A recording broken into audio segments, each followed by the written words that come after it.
Hello friends, સ્વાગત છે આજની નવી રેસીપીમાં। તો આજે આપણે ફટાફટ 5 મિનિટમાં બની જાય એવી આજે આપણે ખાંડવી બનાવીશું અને એ બાળકોથી લઈ અને મોટા સુધીને બધાને ભાવે છે। તો ખાંડવી બનાવવા માટે મેં અહીંયા 1 વાટકી રવો લીધો છે ઝીણો, અને ત્યાર પછી 1 વાટકી જેટલું દહીં લીધું છે। તમે ખાટું ને જરાક મોરું હોય એવું મીડિયમ આપણે લેવાનું છે અને સરખું આપણે મિક્સ કરી લેવાનું છે। તમે જોઈ શકો છો કે આપણે સરખું મિક્સ કરી લઈએ છીએ। અને ત્યાર પછી આપણે એમાં નાખીશું ચોખાનો લોટ। મેં અહીંયા 2 ચમચી ચોખાનો લોટ નાખ્યો છે અંદર। તમારી પાસે ચોખાનો લોટ ના હોય તો તમે ઘઉંનો લોટ પણ નાખી શકો છો। અને ત્યાર પછી આપણે નાખશું સ્વાદ પ્રમાણે મીઠું। તમે આ રેસીપી ઘરે બનાવશો તો બહુ સરસ બનશે। અને આપણે જોઈએ એટલું જ થોડું પાણી ઉમેરતું જવાનું છે। તમે જોઈ શકો છો કે મેં થોડુંક નાખ્યું છે પાણી, અને આપણે સરખું મિક્સ કરી લેવાનું છે। આપણે ચણાના લોટમાંથી ખાંડવી બનાવતા જ હોય છે, અને આ આપણે નવી રીતથી આપણે ખાંડવી બનાવીશું જે 5 મિનિટમાં બની જાય છે। તો મેં 4 થી 5 લસણની કરી લીધી છે અને 1 મરચાંની કટકી લીધી છે। તો આપણે બધું જ નાખી અને મિક્સર જારમાં આપણે બધું જ ઉમેરી દઈશું બેટર, અને ત્યાર પછી ફેરવીને તમે જોઈ શકો છો કે સરસ આપણું પીસાઈ ગયું છે બેટર। તો આપણે આવી રીતે કરવાનું છે। મેં અહીંયા સૂકા મરચાંનો ભૂકો લીધો છે અને થોડા લીલા ધાણા લીધા છે, એ નાખી દઈશું અને 5 મિનિટ માટે આપણે ઢાંકીને રાખી દેવાનું છે।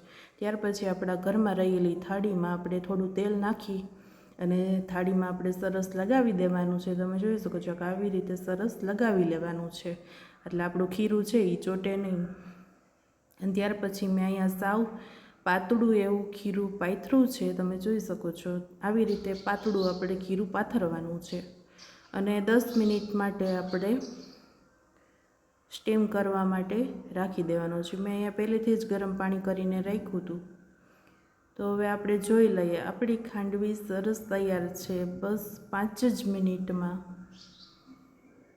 તમે જોઈ શકો છો કે આને સ્ટીમ થતાં કાંઈ વાર લાગતી નથી એમ। અને આપણે પહેલાં ઊભા કટ કરી લેવાના છે।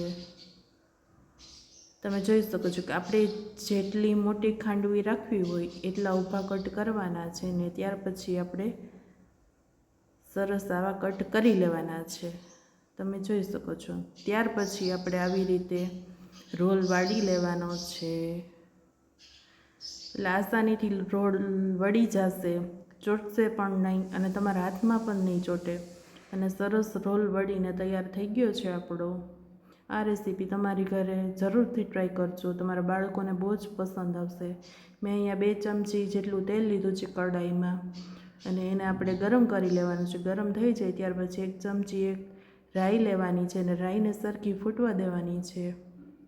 તમે જોઈ શકો છો કે સરસ આપણી રાઈ ફૂટી ગઈ છે। ત્યાર પછી આપણે વાળેલા રોલ આપણે તેલની અંદર મૂકી દેવાના છે, અને સરખું આપણે મિક્સ કરી લેવાનું છે, જેથી કરીને આપણી રાઈ છે એ સરસ આપણી ખાંડવીમાં લાગી જશે।